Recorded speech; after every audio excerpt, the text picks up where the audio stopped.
అందరికీ నమస్కారం. నేను మీ షణ్ముఖ్. ఏప్రిల్ 20 నారా చంద్రబాబు నాయుడు గారి యొక్క జన్మదినం, పుట్టినరోజు. మరి 76 సంవత్సరాలు పూర్తి చేసుకున్నటువంటి నేపథ్యం.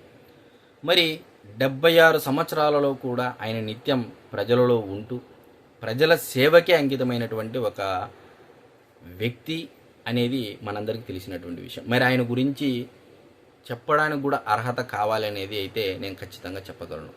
మరి ఆయనను పొగడనటువంటి వ్యక్తులు ఎవరూ లేరు. బిల్ గేట్స్ దగ్గర నుంచి, బిల్ క్లింటన్ దగ్గర నుంచి, సరే పక్క రాష్ట్రాల ముఖ్యమంత్రులు, దేశాలు, సింగపూర్ దేశ ప్రధానులు, విదేశాంగ మంత్రులు, ఒకరు కాదండి, దేశ విదేశాలలో సైతం ఒక ప్రాంతీయ పార్టీకి సంబంధించినటువంటి రాజకీయ నాయకుడు ఇంతటి స్థాయిలో గుర్తింపు తెచ్చుకోవడం అనేది దేశంలో నా భూతో నా భవిష్యతి అనేది అయితే నేను ఖచ్చితంగా చెప్పగలను. సరే, మీ అందరికీ తెలుసు, పొగడడం అనేది సహజం. ఎందుకంటే ఆయన చేసినటువంటి సేవలు చిరస్మరణీయమనేది మనం ఖచ్చితంగా చెప్పచ్చు. సరే, మరి ఏదేమైనప్పటికీ నారా చంద్రబాబు నాయుడు గారు పుట్టినరోజు సందర్భంగా చాలామంది సినీ ప్రముఖులు, రాజకీయ నాయకులు, పార్టీలకు అతీతంగా, మరి అదేవిధంగా పారిశ్రామికవేత్తలు ఎవరికి వారు బర్త్డే విషెస్ చెప్పడం జరిగింది. సరే, సంతోషం. మరి అయితే మీరు ప్రధానంగా ఈరోజు ప్రజలు గమనించుకోవాల్సినటువంటి విషయం ఏంటి అంటే, ఎక్కడ ఆయన పుట్టినరోజు సందర్భంగా పొట్టేళ్ళు తలలో నరకడం కానీ, రక్తము ఫ్లెక్సీలకు పట్టడం కానీ, రప్ప నరుకుతామని చెప్పేసి బ్యానర్లు పెట్టడం కానీ, లేకపోతే రక్తం అనేది హింసాత్మకమైనటువంటి ప్రేరణకు సంబంధించినటువంటి ఏ సంఘటనలు కూడా నిన్నటి రోజున జరగడం అనేది, అంటే జరగకపోవడం అనేది మనం ఇక్కడ గమనించాలన్నటువంటి విషయం నేను ప్రధానంగా చెప్పదలుచుకున్నాను. ఎందుకంటే ఈరోజు జగన్మోహన్ రెడ్డి గారి పుట్టినరోజు సందర్భంగా పొట్టేళ్ళు తలలు నరికి రక్తాభిషేకం చేసి ప్రజల్లో ఒక భయాందోళన క్రియేట్ చేసే విధంగా ఆయన పుట్టినరోజులు వారి యొక్క పార్టీ శ్రేణులు జరపడం జరిగింది. సరే, నేను అది వారి యొక్క నిర్ణయం. సరే, ఇది సమాజం అంతా ఖండించాల్సినటువంటి విషయమే. దాంట్లో అంటే మనం ఎటువంటి ఆలోచన చేయాల్సినటువంటి అవసరం లేదు. ఈరోజు క్వైట్ ఆపోజిట్గా, అంటే ఆ పార్టీకి అధినేత, వైసీపీ పార్టీ అధినేత పుట్టినరోజు వేడుకలు ఏ విధంగా చేశారు, మరి అదేవిధంగా నారా చంద్రబాబు నాయుడు గారి యొక్క పుట్టినరోజు వేడుకలు ఏ విధంగా చేశారు.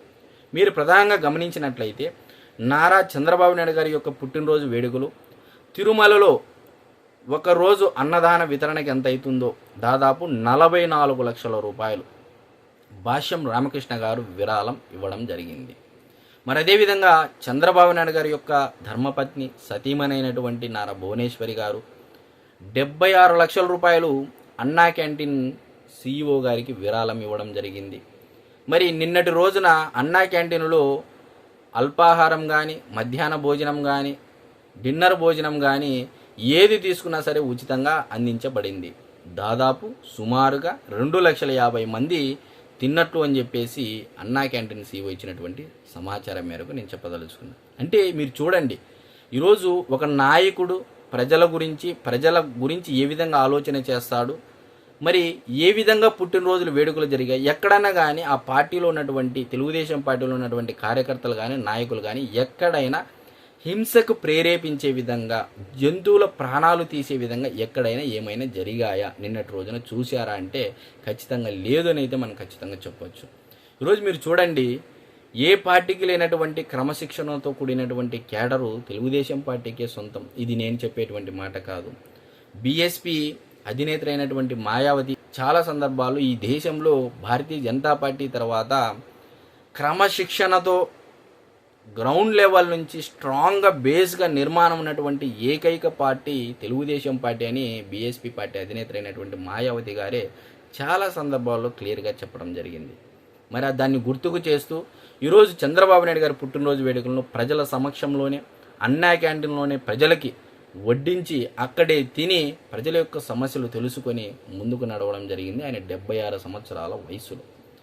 మరి ఇదంతా ప్రజలు గమనించాలి. ఈరోజు పేదలకు 5 రూపాయలకే నాణ్యమైనటువంటి భోజనం, అల్పాహారము, భోజనము అందిస్తున్నటువంటి ప్రభుత్వాన్ని ఖచ్చితంగా మనం అందరం గుర్తుంచుకోవాలి. ఎందుకంటే ఈరోజు అటు వైసీపీ ప్రభుత్వము వచ్చిన వెంటనే కేవలం చంద్రబాబు నాయుడు గారికి పేరు వస్తుందనేటువంటి ఉద్దేశంతో పేదలు పొట్ట కొట్టినటువంటి విషయం కూడా మనం అందరం గుర్తుంచుకోవాలి. మంచి చెప్పాలి, చెడు చెప్పాలి. చెడు ఏంటో మనం గ్రహించుకోవాలి, మంచి ఏంది అనేది కూడా మనం గ్రహించుకోవాలి.